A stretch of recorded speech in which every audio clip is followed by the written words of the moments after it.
नमस्कार प्यारे भाइयों और बहनों, आप सभी का पॉजिटिव टॉक चैनल पर स्वागत है। दोस्तों, आज के इस लाइफ चेंजिंग वीडियो को आखिर तक जरूर देखें, क्योंकि दोस्तों अगर आप इस वीडियो को अंत तक देखते हैं तो आपको जानने को मिलेगा कि नर कहीं बाहर नहीं है बल्कि वह हमारे भीतर ही है। तो चलिए कहानी को शुरू करते हैं। दोस्तों, क्या आप सोच सकते हो कि कोई व्यक्ति अपने पूरे जीवन को किसी से ईर्ष्या करने में बिता दे? दोस्तों, आज मैं आपके साथ एक ऐसे व्यक्ति के जीवन की कहानी शेयर करने जा रहा हूँ जो अपने पूरे जीवन को गौतम बुद्ध से ईर्ष्या करने में बिता देता है। वह व्यक्ति रिश्ते में बुद्ध का चचेरा भाई था और उसने बुद्ध के साथ ज्यादा समय भी बिताया था, लेकिन फिर भी उसका जीवन रूपांतरित नहीं हुआ। जानते हो क्यों? क्योंकि उसने अपने भीतर कड़वाहट के बीज बोकर रखे हुए थे और उस व्यक्ति का नाम देवदत्त था। दोस्तों, देवदत्त ने बुद्ध को मारने की बहुत बार कोशिश की, लेकिन वह हर बार असफल रहा। एक बार देवदत्त यह सोचता है कि वह राजा अजातशत्रु की सेना को लेकर बुद्ध को और उसके सभी भिक्षुओं को समाप्त कर देगा। देवदत्त राजा के पास जाता है और उनसे कहता है, राजन, आप मुझे अपनी सेना दीजिए और मैं अपनी सेना की मदद से उस बुद्ध और उसके संग को समाप्त कर दूंगा। लेकिन इस बार भी देवदत्त असफल हो जाता है, क्योंकि अब तक राजा अजातशत्रु भी गौतम बुद्ध के अनुयायी बन चुके थे। राजा देवदत्त से कहते हैं, बुद्ध को मानना तो दूर की बात है, अगर उनको छोटी सी खरोच भी आई तो मुझसे बुरा कोई नहीं होगा। मैं चाहूँ तो अभी तुम्हें मृत्युदंड दे सकता हूँ, लेकिन जाओ, मैं तुम्हें क्षमादान देता हूँ, क्योंकि अब मैं बुद्ध का अनुयायी हूँ, इसलिए बेवजह की हिंसा मुझे शोभा नहीं देती है। उस समय तो देवदत्त वहाँ से चला जाता है, लेकिन वह तय करता है कि वह अकेले ही बुद्ध की हत्या करेगा। उसके कुछ दिनों बाद बुद्ध अकेले ही भिक्षाटन के लिए एक पहाड़ी के रास्ते से जा रहे थे। देवदत्त उस मार्ग में पहले से ही छुपा हुआ बैठा था। उसका उद्देश्य था कि मौका मिलते ही वो बुद्ध पर हमला कर देगा। जब बुद्ध देवदत्त के निकट जाते हैं तो देवदत्त एक वृक्ष के पीछे छिप जाता है, क्योंकि इतनी हिम्मत बुद्ध के शत्रुओं में भी नहीं थी कि वे बुद्ध पर सामने से वार करें। इसलिए देवदत्त भी पीछे से वार करता है। वो बुद्ध के ऊपर पीछे से खंजर फेंक कर मारता है, लेकिन उसका निशाना चूक जाता है। इतने में ही देवदत्त को सामने से कुछ लोग बुद्ध की तरफ आते हुए दिखाई देते हैं, जिसके कारण वो पेड़ के पीछे ही छिपा हुआ रहता है। वे लोग बुद्ध के पास आकर बुद्ध को प्रणाम करते हैं और बुद्ध के साथ ही गांव की तरफ जाने लगते हैं। बुद्ध के जाने के बाद देवदत्त ये सोचता है कि शायद बुद्ध की मृत्यु खंजर से नहीं लिखी हुई है, इसलिए देवदत्त बुद्ध को मारने के लिए कोई और योजना बनाने लगता है। उसके बाद देवदत्त एक छोटी सी पहाड़ी पर चढ़ जाता है। उस पहाड़ी पर छोटे छोटे बहुत सारे गोल पत्थर थे, जिन्हें आसानी से नीचे धकेला जा सकता था। उन पत्थरों का आकार कुछ ऐसा था कि अगर किसी के सर पर गिर जाए तो उसकी मृत्यु निश्चित थी।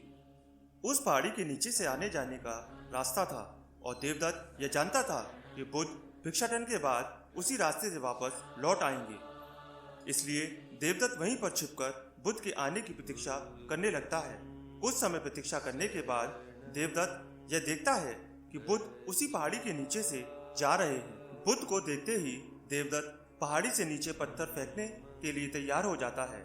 जैसे ही बुद्ध उस पहाड़ी के नीचे से जाने लगते हैं, देवदत्त ऊपर से पत्थर धकेलना शुरू कर देता है। उन पत्थरों से बुद्ध को तो कोई नुकसान नहीं पहुंचता, लेकिन पत्थर धकेलने के कारण उसका पैर फिसल जाता है और पहाड़ी से लुढ़कते हुए नीचे गिर पड़ता है। उस पहाड़ी से नीचे गिरने के कारण वो बुरी तरह से जख्मी हो जाता है। बुद्ध यह जानते हुए भी कि देवदत्त उनके प्राण लेना चाहता था, फिर भी वे उसे जख्मी हालत में अपने भिक्षुओं के पास ले जाते हैं और उसका उपचार करना शुरू कर देते हैं। और यह देवदत्त का अंतिम समय था, यानी कि देवदत्त ने अपना पूरा जीवन बुद्ध से ईर्ष्या करने में बिता दिया था। देवदत्त अब होश में था और अपनी अंतिम सांसें गिन रहा था।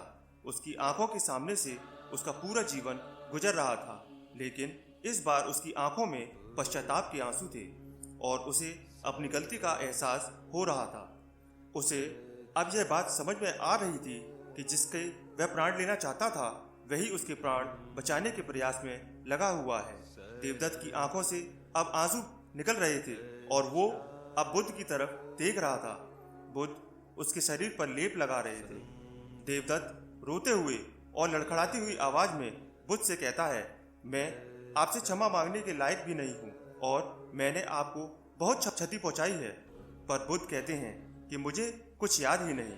बुद्ध के ये शब्द सुनते ही देवदत्त की आंखों से आंसू की धारा बहने लगती है और वो दोहराता है, बुद्धम शरणम गच्छामि, धम्मम शरणम गच्छामि, संगम शरणम गच्छामि।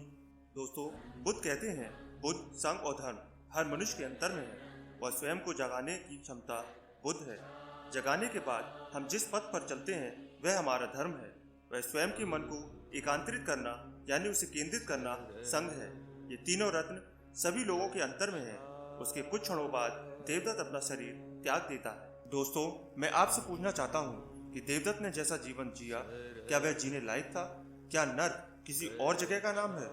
हमें नीचे दिए गए कमेंट बॉक्स में कमेंट करके जरूर बताएं।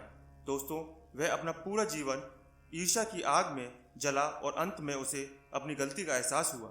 इस बात को सोचना जरूर कि क्या गलती का एहसास करने के लिए मृत्यु आवश्यक है और क्या मृत्यु आने पर ही हमें यह एहसास होगा कि ईर्ष्या, घृणा और लालच ये सभी चीजें व्यर्थ हैं? क्या उससे पहले हम इस जीवन को सुंदर नहीं बना सकते और इसे जीने योग्य नहीं? दोस्तों, आज की इस कहानी से हमें यह सीखने को मिलता है कि नर्क कहीं बाहर नहीं है बल्कि वह हमारे भीतर ही है और उसका निर्माण ईर्ष्या, घृणा और लालच जैसी बीमारियों से होता है। दोस्तों, आज की यह कहानी आपको कैसी लगी और आपको इस कहानी से और क्या सीखने को मिला, यह नीचे कमेंट बॉक्स में कमेंट करके जरूर बताएं। साथ ही अगर आपको यह कहानी पसंद आई होगी और आपके लिए उपयोगी साबित हुई होगी तो आप हमारे चैनल पॉजिटिव टॉक्स को सब्सक्राइब करें और दोस्तों के साथ अवश्य शेयर करें ताकि और लोगों को भी यह कहानी सुनने को मिल सके। दोस्तों, हम आपसे फिर मिलेंगे ऐसे ही एक लाइफ चेंजिंग वीडियो के साथ। तब तक के लिए आप जहां भी रहिए खुश रहिए और खुशियां बांटते रहिए।